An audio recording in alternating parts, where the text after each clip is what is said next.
Okay, here we are with Jane Austen, 250th commemorative. This is Marlene with Dixie Quilters. We are looking at the final stages of preparing the Jane Austen to go to the quilter. This is the last 3 borders that I put on.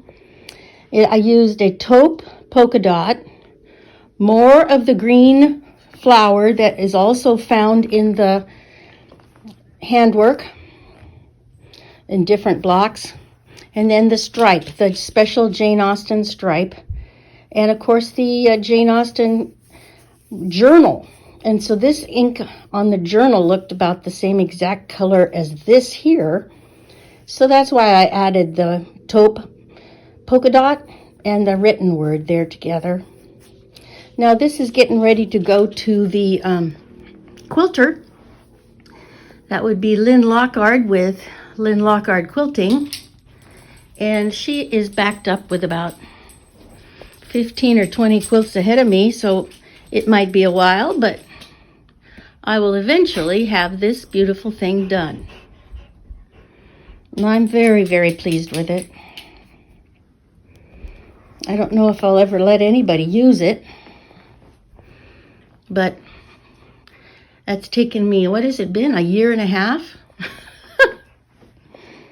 been a while.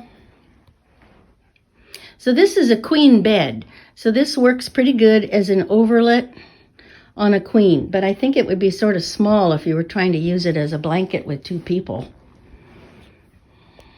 I'm going to use a lovely Egyptian cotton pale yellow sheet for the back of it. I don't want any competition with the front. So that is the final. One picture from up here.